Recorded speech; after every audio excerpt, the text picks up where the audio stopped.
Right. എന്നെ ഈ കുട്ടി ഹെൽപ്പ് ചെയ്യാണ്ടോ? ഞാൻ കെൻഡി ബസ് എവിടെയാന്ന് ചോദിച്ചപ്പോൾ ഹെൽപ്പ് ചെയ്യാണ്. അവരവിടെ നിന്ന ആൾക്കാർ ഇങ്ങനെ ഓടി വന്ന് എന്നെ ഹെൽപ്പ് ചെയ്യുന്നു. നമ്മുടെ നാട്ടിൽ മാത്രമല്ല ഇവിടെയും ലോട്ടറി ഉണ്ട് കേട്ടോ. First prize how much? 44 million. അവിടെ ഒരു ഗോൾഡ് കളറില്ലേ, അത് റിയൽ ഗോൾഡ് ആണെന്നാണ് പറയുന്നത്. ഞാൻ വരുന്ന വഴിയിൽ അവിടെ പച്ചക്കറി മാർക്കറ്റ് കണ്ടായിരുന്നു, ഫുട്പാത്തിൽ വെക്കുന്നത്. അതിൻ്റെ പ്രത്യേകത എന്താ പറയുക, എന്ത് വൃത്തിയാ. ഒരു ചാക്ക് വിരിച്ച് അതിൽ പച്ചക്കറിയൊക്കെ വെച്ച് അങ്ങോട്ടും ഇങ്ങോട്ടും വലിച്ചിടാതെ വൃത്തിയായി അറേഞ്ച് ചെയ്ത് വെച്ച് ആൾക്കാർ വിൽക്കുന്നു. പക്ഷെ നമ്മുടെ അവിടെ എങ്ങനെയായിരിക്കും? ഫുട്പാത്തിൽ ഒരു ടവറുണ്ട്, ആ ടവറിലേക്ക് പോകാൻ വേണ്ടിയാണ് അമ്പുൽവാവയ്ക്ക് വരുന്നത്. Welcome to Nifi vlogs. ഞാൻ നിങ്ങളുടെ സ്വന്തം ചാലക്കുടിക്കാരൻ. അപ്പോൾ നമ്മളിപ്പോൾ ഉള്ളത് ശ്രീലങ്കയിലാണ്. ശ്രീലങ്കയിൽ കെൻഡി എന്ന് പറഞ്ഞ സ്ഥലത്ത് ലേക്ക് വ്യൂ പോയിന്റിൻ്റെ അടുത്താണ് താമസിക്കുന്നത്. നമ്മളിന്ന് വേൾഡ് ഹെറിറ്റേജ് സെൻ്ററായി പ്രഖ്യാപിച്ച ഒരു ടെമ്പിളിലേക്കാണ് പോകുന്നത്. ബുദ്ധ ടൂത്ത് റിലിക് ടെമ്പിൾ എന്ന് പറയുന്നത്. അതായത് ബുദ്ധൻ്റെ പല്ലുള്ള ടെമ്പിൾ എന്നാണ് പറയപ്പെടുന്നത്. നമ്മുടെ നാട്ടിൽ മാത്രമല്ല ഇവിടെയും ലോട്ടറി ഉണ്ട് കേട്ടോ. First prize how much? 44 million. 44 millions 44 million. ഇതിൻ്റെ ഫസ്റ്റ് പ്രൈസ് 44 മില്യൺ ആണെന്ന് പറയണേ. അതായത് ശ്രീലങ്ക നമ്മുടെ നാട്ടിൽ കൺവേർട്ട് ചെയ്ത് നോക്കിയപ്പോൾ 1 കോടി സംതിങ് ഒക്കെയാണെന്ന് തോന്നുന്നു. നിങ്ങൾക്കത് കമൻറ്റ് അടിക്കട്ടെ, എനിക്ക് കൃത്യം എമൗണ്ട് എത്രയാണെന്ന് അറിയില്ല. ഇവിടെയും ലോട്ടറിയും കാര്യങ്ങളെല്ലാം ഉണ്ട്. Government lottery, private lottery no, ഇതൊക്കെയും ഗവൺമെൻറ് ലോട്ടറീസ് ആണ് പറയുന്നത്. 1 how much rupee? 40 rupees. 40 rupees. 11 രൂപയുള്ളൂ നമ്മുടെ നാട്ടിലെ ഒരു ലോട്ടറിക്ക്. നമ്മളപ്പോൾ പോകുന്ന വഴി തന്നെയാണ് നമ്മുടെ റെയിൽവേ സ്റ്റേഷൻ വരുന്നത്, കെൻഡി റെയിൽവേ സ്റ്റേഷൻ. ഇതൊരു മെയിൻ ജംഗ്ഷനാണ്. അവിടെ നിന്ന് ഇങ്ങനെ നടക്കാവുന്ന ദൂരമുള്ളൂ. ഇന്നലെ ഞാൻ ഓട്ടോയ്ക്ക് വന്നത് എനിക്ക് നഷ്ടമാണ്. കാരണം അവിടെ നിന്ന് നടന്ന് ഇങ്ങോട്ട് എത്തി കഴിഞ്ഞാൽ ഈ ലേക്ക് എത്തും. ലേക്കിൻ്റെ അവിടെ നിന്ന് നേരെ പോയി കഴിഞ്ഞാൽ നമ്മൾ താമസിക്കുന്ന സ്ഥലത്തും. ഭയങ്കര എളുപ്പമാണ് ഇവിടുത്തെ എല്ലാം ആക്സസ് ചെയ്യാൻ വേണ്ടി. നടക്കാവുന്നുള്ള ദൂരമുള്ളൂ. ഓട്ടോറിക്ഷ ചീപ്പാണ്, വേണമെങ്കിൽ ഓട്ടോറിക്ഷ പിടിക്കാം. ടൂത്ത് റിലിക് ടെമ്പിൾ പോകുന്ന വഴിയാണ് ഈ ഹോട്ടൽ കാണാൻ പറ്റുക. ഇത് പ്രിറ്റി ഫേമസ് ആണ്. അതായത് ക്യൂൻ ഹോട്ടൽ കെൻഡി എന്നാണ് ഇതിൻ്റെ പറഞ്ഞ സ്ഥലം. ഇതിൻ്റെ പേര് ടെമ്പിളിൻ്റെ ഓപ്പോസിറ്റ് ആണ് കേട്ടോ. അപ്പോൾ ഈ ഹോട്ടലിൻ്റെ ഫ്രണ്ടിൽ നിന്ന് ഫോട്ടോ എടുത്തുന്നത് ഇവരാണ്. Thank you. Name Jasim. Which language you speak? ഇവിടെ ഒരു ചൈൽഡിൻ്റെ സ്റ്റാച്യു ഇട്ടുണ്ട് കേട്ടോ. അത് ചൈൽഡ് ഹീറോ മധുമ ഭണ്ഡാര. ഈ സ്റ്റാച്യു എന്ന് പറഞ്ഞ ഒരു ചൈൽഡ് ഹീറോയുടെ ഒരു സ്റ്റാച്യു ആണ്. ഇതിനെ പറയുന്നത് in memory of that lion hearted child hero Madhuma Bandara. ഈ പയ്യന് 9 വയസ്സുള്ള സമയത്ത് എന്തോ ബ്രിട്ടീഷേഴ്സിന് ഇവരുടെ ഫാദർ എന്തോ ഹെൽപ്പ് ചെയ്യലോ ആ സമയത്തുള്ള രാജാവ് പറഞ്ഞു ഇവരുടെ വീട്ടിൽ പോയിട്ട് ആളെ അറസ്റ്റ് ചെയ്തുകൊണ്ട്. അവിടെ പോയിപ്പോൾ ഇവിടുത്തെ പിള്ളേർ മാത്രം ഉണ്ടായിരുന്നുള്ളൂ, ഇവൻ്റെ ബ്രദർ മാത്രമേ ഉണ്ടായിരുന്നുള്ളൂ. അപ്പോൾ ബ്രദറിനെ വിളിച്ചുകൊണ്ടുവന്ന് നിന്നെ കൊല്ലുമെന്ന് പറഞ്ഞു. ആ കൊല്ലാൻ പോയപ്പോൾ 9 വയസ്സുള്ള പയ്യൻ ഓടി വന്നിട്ട് പറഞ്ഞു, ബ്രദർ നീ പേടിക്കേണ്ട ആവശ്യമില്ല, ഞാൻ ഒറ്റ വെട്ടിന് എങ്ങനെയാണ് മരിക്കുന്നത് നിനക്ക് കാണിച്ചു തരാം, നീ ഒരിക്കലും പേടിക്കരുത് എന്ന് പറഞ്ഞതിൻ്റെ പ്രതിനിധിയായിട്ടാണ് ഇപ്പോൾ ആ സ്റ്റാച്ചു വെച്ചിരിക്കുന്നത്. അവിടെ ഒരു ഗോൾഡ് കളറില്ലേ, അത് റിയൽ ഗോൾഡ് ആണെന്നാണ് പറയുന്നത് ഈ ടെമ്പിളിൻ്റെ. ഇവിടെ ആൾക്കാർ വൈറ്റ് ഇട്ടിട്ടാണ് വരുന്നത്. ഇവിടെ ഫോറിനേഴ്സിനുള്ള എൻട്രൻസ് ഉണ്ട്. നമ്മൾ ഫോറിനർ ആവണ്ട. I am now local person, Sri Lanka person. നമ്മളെന്തായാലും പിടിക്കത്തില്ല, കാരണം എന്താ വെച്ചാൽ നമ്മളെന്തായാലും കണ്ട ശ്രീലങ്കൻ്റെ പേഴ്സൻ്റെ പോലെ ഇരിക്കുക. നമ്മുടെ ചെരുപ്പ് കാര്യങ്ങളെല്ലാം ഇവിടെ വയ്ക്കുക. ഒരു ടോക്കൺ തരും, ഇതാണ് ടോക്കൺ തരും. ഇത് നമ്മൾ കയ്യിൽ വയ്ക്കുക. ബാഗ് കാര്യങ്ങളൊക്കെ ചെക്ക് ചെയ്തു, നമ്മളെ കയറ്റി വിട്ടിട്ടുണ്ട്. ഫോറിനേഴ്സിന് എന്ത് എൻട്രൻസ് ഉണ്ട് അത് എനിക്കറിയാൻ പാടില്ല, ഞാൻ പോടുന്നില്ല. ചിലപ്പോൾ അവിടെ ഫീസ് അങ്ങനെ കൊടുക്കേണ്ടി വന്നല്ലോ, അതുകൊണ്ടാണ് ഞാൻ പോടില്ല. രണ്ടാമത്തെ കാര്യം, ലോക്കൽസിൻ്റെ കൂടെ പോയി കഴിഞ്ഞാൽ ഒരു അവിടുത്തെ അറ്റ്മോസ്ഫിയർ, അവരുടെ ലൈഫ് എങ്ങനെയാണെന്ന് മനസ്സിലാവാം. കണ്ടിപ്പോൾ ഒരു ലൈഫ് വേണ്ട, ചൂട് കാരണം നിൽക്കാൻ പോലും പറ്റില്ല അവർക്ക്. അവിടെ വെള്ളമൊക്കെ ഒഴിച്ച് വെച്ചിട്ടുണ്ട്, വേറെ ഒന്നിനല്ല, കാല് പൊള്ളാതിരിക്കാൻ വേണ്ടി അവിടെ മുക്കിയിട്ടാണ് വരണ്ടേ എല്ലാവരും. ടെമ്പിളിൻ്റെ ഉള്ളിലേക്ക് പ്രവേശിക്കാം കേട്ടോ. അവിടെ നല്ലൊരു ലേക്കും കാര്യമുണ്ട്, ചെറിയൊരു കുളം സെറ്റപ്പ് ഉണ്ട്. ഇവിടെ താമര നല്ല മണമുണ്ട് കേട്ടോ. 200-500 താമര. ഇവിടെ കയറുന്ന വഴി തന്നെ ഇവിടുത്തെ ആർട്ടിൻ്റെ ഹിസ്റ്ററി പറയുന്ന ഒരു ആർട്ടും കാര്യങ്ങളുണ്ട്. നമ്മൾ ടെമ്പിളിൻ്റെ ഉള്ളിലേക്ക് കയറാൻ വേണ്ടി നിൽക്കുകയാണ്. എൻട്രൻസ് ആണ് കേട്ടോ ഇത് വരുന്നത്. ഇപ്പം ടെമ്പിളിൻ്റെ ഉള്ളിലേക്ക് കയറാം. അടിപൊളി പെയിൻറ്റിങ്സും കാര്യങ്ങളും. ഇതിനെന്തൊക്കെ ഹിസ്റ്ററിയും കാര്യങ്ങളുണ്ടാവും എനിക്ക് കൃത്യമായിട്ട് അറിയില്ല. നിങ്ങൾ തന്നെ ഗൂഗിൾ ചെയ്ത് നോക്കണം. ആ ബുദ്ധയുടെ ഉള്ളിലേക്ക് കയറിയായിരുന്നു. അവിടെ പ്രാർത്ഥന കാര്യങ്ങളുണ്ടായിരുന്നു. പിന്നെ ആനക്കൊമ്പ് വെച്ചിട്ട് ഇങ്ങനെ അലങ്കരിച്ചേക്ക് ആ പ്രാർത്ഥിക്കുന്ന സ്ഥലം. പിന്നെ ബുദ്ധൻ്റെ ഒരു സ്റ്റാച്ചു ഉണ്ടായിരുന്നു. അവിടെ ആൾക്കാർ പ്രാർത്ഥിക്കുന്നുണ്ട്. അവിടെ ഫോട്ടോഗ്രാഫി ഒന്നും പറ്റില്ല. അപ്പോൾ ഞാൻ എടുത്തുകൊണ്ടിരിക്കുന്ന സമയത്ത് അവിടെ ഒരാൾ പറഞ്ഞു ഫോട്ടോഗ്രാഫി പറ്റില്ല. പക്ഷേ ആ എടുത്തൊരു ക്ലിപ്പ് ഞാൻ ഇതിൻ്റെ ഇടയിൽ കൂടെ കാണിക്കാം. വേൾഡ് ബുദ്ധിസ്റ്റ് മ്യൂസിയത്തിലേക്ക് നമ്മളിപ്പോൾ കയറാൻ പോണേ. ഇവിടെ 17 രാജ്യങ്ങൾ എഴുതി വെച്ചിട്ടുണ്ട്. അതായത് Sri Lanka, India, Bangladesh, Nepal, Bhutan, Pakistan, Afghanistan, Myanmar, Thailand, Laos, Cambodia, Vietnam, Indonesia, Malaysia, Korea, Japan, China. ഈ 17 രാജ്യങ്ങളാണ് ബുദ്ധിസ്റ്റ് മതത്തെ ഫോളോ ചെയ്യുന്നുണ്ടെന്നാണ് പറയുന്നത്. കയറുമ്പോൾ തന്നെ ഒരു ബുദ്ധിസ്റ്റിൻ്റെ രൂപമുണ്ട്. അതിൽ എഴുതി വെച്ചിട്ടുണ്ട് India Sri Lanka friendship. Entrance fees എൻ്റെ 500 രൂപ വാങ്ങിച്ചു. അതായത് നാട്ടിലെ 140. ഇവർക്ക് ഒരാൾക്ക് 14 രൂപ വെച്ചുള്ളൂ. ബുദ്ധിസ്റ്റിൻ്റെ ഉത്ഭവങ്ങൾ കാര്യങ്ങളെല്ലാം ഇതിൻ്റെ ഉള്ളിൽ കൃത്യമായിട്ടുണ്ട്. ഓരോ കൺട്രിയിൽ നിന്ന് എങ്ങനെയാണ് ബുദ്ധിസം വന്നതെന്ന്. 2 സൂവിനേഴ്സ് വാങ്ങിച്ചു. ഇതിനാകൂടി നമ്മുടെ നാട്ടിൽ ഒരെണ്ണത്തിന് 40, ഒരെണ്ണത്തിന് 50 അത്ര രൂപയുള്ളൂ. ഇതൊരു കെൻഡി മാർക്കറ്റാണ് കേട്ടോ നമ്മൾ പോകുന്നത്. നമ്മളിപ്പോൾ ഭക്ഷണം കഴിക്കാൻ വേണ്ടി പോവുകയാണ്. നല്ല ക്ലീനാണ്. ഞാൻ എടുത്തെടുത്ത് പറയാം ക്ലീനിനെ കുറിച്ച്. കാരണം നോർത്തിലേക്കും പോയി കഴിഞ്ഞാൽ നമ്മുടെ അവസ്ഥ ഭയങ്കര മോശമാണ്. ഇന്ത്യയിലത്തെ ഒരു ക്ലീനില്ല, ഒന്നുമില്ല. ഇവിടെ എന്ത് ക്ലീനാണെന്നറിയോ? അവിടെ നടക്കാനുള്ളത് ഗ്രീനായി. ആൾക്കാർ ഇപ്പോൾ ക്രോസ് ചെയ്തു. ഇവിടെ വണ്ടി നിർത്തിയേക്കുന്നു. അത്രയും ട്രാഫിക് നിയമങ്ങളാണ് ഇവിടെ എല്ലാവരും ഫോളോ ചെയ്യുന്നത്. നല്ല സന്തോഷം. നമ്മുടെ നാട്ടിലത്തെ സ്ഥലം കാണുമ്പോൾ ഭയങ്കര സന്തോഷം. നമ്മുടെ നാട്ടിൽ ഈ ട്രാഫിക്കൊക്കെ ഭയങ്കര രീതിയിൽ വരണം. അങ്ങനത്തെ സിറ്റുവേഷൻ ആയി തുടങ്ങിയപ്പോൾ ഇവിടെ പീപ്പിൾസ് ബാങ്ക് എന്ന് പറഞ്ഞൊരു ബാങ്ക് ഉണ്ട്. ഇവിടെ ആൾക്കാർ സാധനങ്ങളെല്ലാം വിൽക്കുന്നുണ്ട്. ഇതൊക്കെ ഇവർ ഇന്ത്യയിൽ നിന്നാണ് കൊണ്ടുവരുന്നത്. ഇന്ത്യൻസ് ചൈനയിൽ നിന്നും. ചിലപ്പോൾ ഇന്ത്യയിൽ നിന്ന് കുറച്ച് കാര്യങ്ങളൊക്കെ മാനുഫാക്ചർ ചെയ്യുന്നുണ്ട്. ഇതൊക്കെ 100 രൂപ, അതായത് നമ്മുടെ നാട്ടിലെ ഒരു 30 രൂപയാണെന്ന് തോന്നുന്നു. ഇത് ഞാൻ എൻ്റെ ഭാര്യയ്ക്ക് വാങ്ങിച്ചു കൊടുത്തിട്ടുണ്ടായിരുന്നു. ഇത് 1750 ആണ്. അതായത് നമ്മുടെ നാട്ടിലൊരു 450 രൂപ. ഈ സാധനം നമ്മുടെ നാട്ടിൽ 300 രൂപ ഞാൻ വാങ്ങിച്ചിട്ടുണ്ടായിരുന്നു. ഒരു റെസ്റ്റോറൻറ്റ് കയറിയിട്ട്, മെയിൻ റെസ്റ്റോറൻറ്റ്. ഇവിടെ നിറച്ചും ശ്രീലങ്കൻസാണ്. ശ്രീലങ്കൻസിന് ഇവിടെ അഫോർഡാണെങ്കിൽ നമുക്കിത് അഫോർഡാണ്. ഭയങ്കര ചീപ്പായിരിക്കും. നമുക്ക് കഴിച്ചു നോക്കാം. കുറച്ച് ദിവസമായി നല്ലൊരു ഫുഡ് കഴിച്ചിട്ട്. Sambar, rice and curry, fish 575.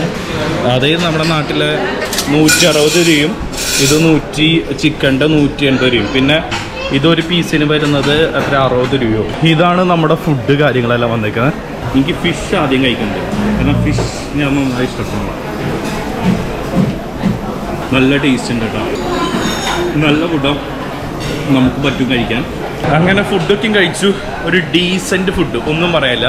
എനിക്ക് നന്നായി ഇഷ്ടപ്പെട്ടു. അപ്പോൾ കെൻഡി വന്നു കഴിഞ്ഞാൽ കെൻഡിയുടെ റിവർ സൈഡിൽ താമസിക്കുക. അവിടെ നിന്ന് പോകാമെന്നുള്ള ദൂരമുള്ള എല്ലായിടത്തേക്കും. അപ്പോൾ കെൻഡി റെയിൽവേ സ്റ്റേഷനിലേക്ക് ഒന്ന് പോവാം. നാളെ എല്ലിലേക്ക് പോകാൻ നമ്മൾ ഈ എല്ലല്ലേ എന്ന് പറയും, ഒരു എല്ല് എന്ന് പറയണേ. എല്ലിലേക്ക് പോകാൻ വേണ്ടി നാളെ ട്രെയിൻ എപ്പോഴാണെന്ന് നോക്കണം. ഞാൻ വരുന്ന വഴിയിൽ അവിടെ പച്ചക്കറി മാർക്കറ്റ് കണ്ടായിരുന്നു, ഫുട്പാത്തിൽ വെക്കുന്നത്. അതിൻ്റെ പ്രത്യേകത എന്താ പറയുക, എന്ത് വൃത്തിയാ. ഒരു ചാക്ക് വിരിച്ച് അതിൽ പച്ചക്കറിയൊക്കെ വെച്ച് അങ്ങോട്ടും ഇങ്ങോട്ടും വലിച്ചിടാതെ വൃത്തിയായി അറേഞ്ച് ചെയ്ത് വെച്ച് ആൾക്കാർ വിൽക്കുന്നു. പക്ഷെ നമ്മുടെ അവിടെ എങ്ങനെയായിരിക്കും? ഫുട്പാത്തിൽ എന്ത് വൃത്തികേടായിരിക്കുന്നു. ആൾക്കാർക്കും പോകാൻ പറ്റില്ല, ഒന്നും പോകാൻ പറ്റില്ല. ഭയങ്കര വൃത്തികേട്. അവിടെ ഇവിടെയും വലിച്ചെറിഞ്ഞ് അങ്ങമാണോ അങ്ങനെയായിരിക്കും. ഇത് ഒരു പ്രശ്നമില്ലാതെ സൂപ്പറായിട്ട് ചെയ്യുന്നു. ദേ നമ്മൾ കെൻഡി റെയിൽവേ സ്റ്റേഷൻ്റെ അവിടെ എത്തി. ഈ വണ്ടി ഇപ്പോൾ നിൽക്കും. ഫുട്പാത്തിലൂടെ നടക്കുന്നത് കണ്ട. അവിടെ നിർത്താൻ ലൈൻ്റെ അപ്പുറത്ത് നമ്മുടെ അവിടെ കാണപ്പം തെറി വിളിയും കാര്യങ്ങളൊക്കെ ആയിരിക്കുന്നു. അപ്പോൾ ഇതാണ് കെൻഡി റെയിൽവേ സ്റ്റേഷൻ. കാര്യങ്ങളൊക്കെ നോക്കണം. ട്രെയിൻ എപ്പോഴാണെന്ന് നോക്കണം, എന്നിട്ട് പോകണം. അങ്ങനെ നാളെ എല്ലിലേക്ക് പോകാനുള്ള പ്ലാനിലാണ്. എല്ലിൽ നിന്ന് ഇവിടേക്ക് AC ട്രെയിന് 7000 രൂപയാണ്. അത് നമ്മുടെ നാട്ടിൽ 1950 രൂപ. പക്ഷേ AC ഇല്ലാത്തത് 5000 രൂപ. അത് നമ്മുടെ നാട്ടിലൊരു 1400, പിന്നെ 600 രൂപയുടെ ടിക്കറ്റ്. അത് 140 രൂപ നമ്മുടെ നാട്ടിലത്തെ. അപ്പോൾ രാവിലെ ആയതുകൊണ്ട് ആരും ഉണ്ടാവില്ല. 4 മണിക്ക് പോകാമെന്ന് വെച്ചു നേരത്തെ എഴുന്നേറ്റ്. ഗമ്പിള് ബസ്സിലേക്ക് കയറിട്ടോ. നമ്മൾ ഗമ്പിള പോകാൻ വേണ്ടി നിൽക്കാറ്. നമ്മൾ കയറിയ ബസ് തെറ്റിപ്പോയി. ഗമ്പിള് വാവയ്ക്ക് നമ്മളങ്ങനെ ബസ്സിൽ കയറി പോവാണ്. കമ്പിള് വാവ, കമ്പിള്. ഇവിടുത്തെ സ്ഥലങ്ങൾ എനിക്ക് പറയാനറിയില്ല കേട്ടോ. അമ്പലവാവ, കമ്പിള്. അപ്പം ഞാൻ അമ്പലവാവ ബസ്സിലാണ് കയറിയിരിക്കുന്നത്. അമ്പലവാവ എന്ന് പറഞ്ഞൊരു ടവറാണ്. നമ്മൾ അമ്പളാണ് പോണേ. അപ്പം ഗൊമ്പാലയിൽ ഇറങ്ങണം. ഇവിടെ ഇതിൻ്റെ ഗൊമ്പാല കണ്ടി 115 രൂപയുള്ളൂ. അതായത് നമ്മുടെ നാട്ടിൽ 32 രൂപ.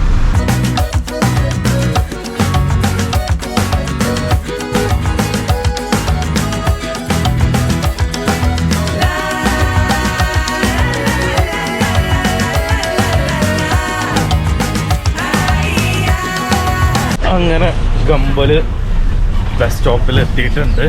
അപ്പോൾ അമ്പുൽവാവയ്ക്കുള്ള ബസ് ഉണ്ടായിരുന്നു, അതങ്ങോട്ട് പോയി. ഇനി ടുക്ക് പിടിക്കണം. എന്ത് ക്ലീൻ സിറ്റിയാ അമ്പുൽവാവ എന്ന് പറഞ്ഞാൽ. പീക്കിലൊരു ടവറുണ്ട്, അതിനാണ് അമ്പുൽവാവ എന്ന് പറയുന്നത്. ഞാൻ മൂത്രം ഒഴിക്കാൻ വേണ്ടി പോയിക്കായിരുന്നു ബസ് സ്റ്റാൻഡിൻ്റെ ബാക്കിൽ. ടോയ്ലറ്റ് ഭയങ്കര വൃത്തിയാണ്, ഭയങ്കര മണം. എന്നിട്ട് ഞാൻ എന്ത് ചെയ്തു, അപ്പുറത്തൊരു തിയേറ്റർ ഉണ്ടായിരുന്നു, അവിടുത്തെ ടോയ്ലറ്റിൽ പോയി മൂത്രം ഒഴിച്ചിട്ട് അവിടുത്തെ ആളെടുത്ത് വെച്ചാൽ എനിക്കൊന്ന് തിയേറ്ററിൻ്റെ ഉള്ളിൽ കാണാൻ പറ്റുന്നു. ഞാൻ കണ്ടപ്പോഴില്ല, അത്ഭുതപ്പെട്ട് പോയി. ചാലക്കുടിക്കാർക്ക് അറിയില്ല, പണ്ടത്തെ അക്കരെ തിയേറ്ററും മതിലൊക്കെ വെച്ചിട്ട് അങ്ങനത്തെ സെറ്റപ്പ് തിയേറ്റർ. അതായത് ഇങ്ങനൊരു മതിൽ, ഇങ്ങനൊരു മതിൽ ഇഷ്ടയോണ്ട് കെട്ടി വെച്ചേക്കണം. ഒരു ചെറിയ റൂം പോലെ 2 കസാര അതിൻ്റെ ഉള്ളിൽ. അതെന്ന് വെച്ച് കഴിഞ്ഞാൽ കപ്പിൾസിന് വേണ്ടി മാത്രം. അതായത് അറിയാലോ, മേക്ക് ഔട്ട് ചെയ്യാൻ വേണ്ടിയുള്ള സെറ്റപ്പിലുള്ള ഒരു തിയേറ്റർ. രസമായിരുന്നു കേട്ടോ. ഞങ്ങനെ ലൈറ്റ് അടിച്ച് നോക്കാം. ഞാൻ നോക്കുമ്പോൾ ഞാൻ കിടക്കണ വഴി ഒരു മതിൽ, അപ്പോൾ ലൈറ്റ് അടിച്ച് നോക്കിയപ്പോൾ അങ്ങനത്തെ ഒരു സെറ്റപ്പ്. അപ്പോൾ പറഞ്ഞാൽ അവിടെ കപ്പിൾസ് ഉണ്ട്, അപ്പോൾ ലൈറ്റ് അടിക്കില്ലേ എന്ന് പറഞ്ഞു. ബസ്സിൽ പോകാമെന്ന് വെച്ചു. തിരിച്ചാൽ ഞാൻ ഓട്ടോ പിടിക്കാം എന്നുള്ള പ്ലാനിലിരിക്കുന്നത്. ഈ ബ്രോ എന്നെ ബസ് എടുക്കാൻ വേണ്ടി ഹെൽപ്പ് ചെയ്യാണ്. അമ്പുൽവാവ അവിടെ നിന്നവൻ ഇവിടെ കൊണ്ടുവന്ന് ഇതാണ് ബസ് എന്ന് കാണിച്ചത്. അവൻ പോയിട്ടാ, അവൻ്റെ ബസ് അപ്പുറത്ത്, എന്നിട്ട് എന്നെ ഇങ്ങോട്ട് കൊണ്ടുവന്നു. അമ്പുൽവാവ അമ്പുൽവാവ അമ്പുൽവാവ.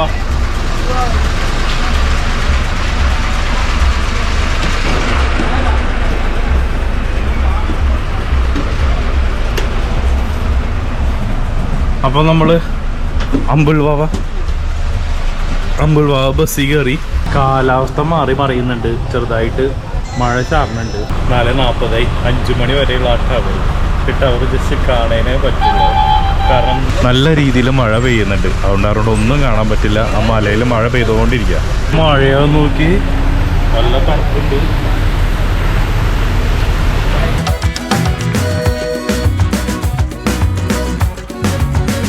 അമ്പുൽവാവ എത്തിയിട്ടുണ്ട് കേട്ടോ. നമ്മളിവിടെ ബസ് ഇറക്കി, മഴ പെയ്തു കേട്ടോ നല്ല രീതിയിൽ. ഇനി എൻട്രൻസ് ഉണ്ടോയെന്ന് ആർക്കറിയാം. 5 മണിയായി, അടച്ചിട്ടുണ്ടാവും. അമ്പുൽവാവ എന്ന് പറഞ്ഞാൽ അവിടൊരു ടവറുണ്ട്, ആ ടവറിലേക്ക് പോകാൻ വേണ്ടിയാണ് അമ്പുൽവാവയ്ക്ക് വരുന്നത്. ഇത് അടച്ചിട്ടുണ്ടാവും, പക്ഷെ ഇവിടെ നല്ല വ്യൂ പോയിന്റ് ഉണ്ട്. ഒരു പഴയ മോഡല് വണ്ടി ഇതേ കിടക്കണം, അടിപൊളി സാധനം. ഇവിടെ റൈഡേഴ്സൊക്കെ വരുന്ന ഏരിയ ആണ് കേട്ടോ. അമ്പുൽവാവയ്ക്ക് പോകുന്ന റൂട്ട് തന്നെ എന്ത് അടിപൊളിയാണെന്നറിയോ. മഴ പെയ്തപ്പോൾ കാണാനൊരു ഭംഗി, ഇത് രസ സംഭവം. ഇവിടെ അടച്ചിട്ടുണ്ട്. ടിക്കറ്റ്സ് അവിടെ ആളൊന്നുമില്ല, ടിക്കറ്റിൻ്റെ അവിടെ നോക്കാം. ടൈം ഫിനിഷായി. ഫോറിനേഴ്സിൻ്റെ 2000. ടവർ വെർത്തായിരുന്നു കണ്ടിട്ടുണ്ടെങ്കിൽ. ഇത്ര ഹൈറ്റിൽ വന്നത് വേസ്റ്റ് ആയെന്ന് ചോദിച്ചാൽ വേസ്റ്റായി, വേസ്റ്റ് ആയില്ല എന്ന് ചോദിച്ചാൽ വേസ്റ്റ് ആയില്ല. ഈ ഒരു അറ്റ്മോസ്ഫിയർ കിട്ടി. പക്ഷെ ഇത് വെർത്താണ് കേട്ടോ. ഇത് സമയം വൈകിപ്പോയി വന്നത്, അതാണ് പ്രശ്നമായ. നമുക്ക് 2000 രൂപ എൻട്രൻസ് ആണ് കേട്ടോ. കാണാൻ പറ്റാത്ത നിരാശയോടെ ഞാൻ തിരിച്ചിവിടെ എത്തി. എൻ്റെ ഒരു നല്ല വിഷമമുണ്ട്, സത്യം പറയാലോ, നല്ല വിഷമമുണ്ട്. കാരണം ആ എൻട്രൻസിൻ്റെ അവിടെ അതിൻ്റെ ഫോട്ടോ കണ്ടു. പിന്നെ ഈ നമ്മളവിടെ നിൽക്കുന്നവർക്ക് ഈ അറ്റത്ത് നമുക്ക് കാണാൻ പറ്റും ആ ടവറിൻ്റെ ഏറ്റവും മുകളിൽ കയറാൻ പറ്റും. അപ്പോൾ ഇവിടെ കുറച്ച് പിള്ളേരുണ്ട് കേട്ടോ. നെയിം ഉമർ, യൂസഫ്, അഹമ്മദ്. ഇവിടെ ഇങ്ങനെ നിന്ന് വൈബ് പിടിക്കുകയാണ് കേട്ടോ. നല്ല രസമുണ്ട്. ഈ പിള്ളേര് ഭയങ്കര കമ്പനി കേട്ടോ. നമ്മുടെ പിള്ളേരെല്ലാവരും പോവാണ്. Okay, bye, safe journey. I want to take bus. അവിടെ ഒരു വണ്ടി നിർത്തിയിട്ടാ.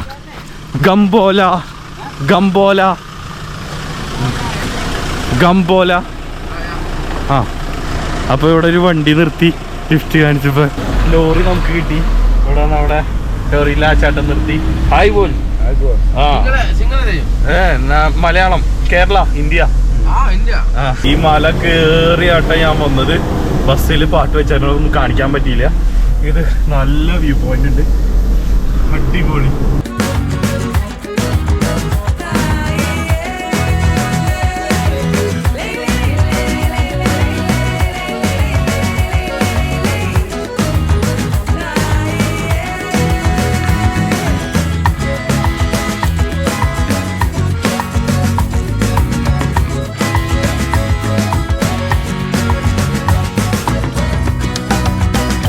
Thank you. ഇവിടെ ഇറക്കി അവര് റൈറ്റിലേക്ക് പോവും. നമ്മുടെ ന്യൂ ബറലി എന്ന് പറഞ്ഞ സ്ഥലമുണ്ട്. അതൊരു ടൂറിസ്റ്റ് ഏരിയ ആണ്. ഞാൻ ഇപ്പുറത്തേക്ക് കെൻഡിയിലേക്ക്. ഇത് ഗംപോള എന്ന് പറഞ്ഞ സ്ഥലമാണ്. അത് നേരത്തെ വന്നില്ലേ ബസ് കയറിയത് മഴ പെയ്തത് ആ സ്ഥലമാണ്. കെൻഡി ബസ് ഞാൻ തിരഞ്ഞെടുക്കാണ്.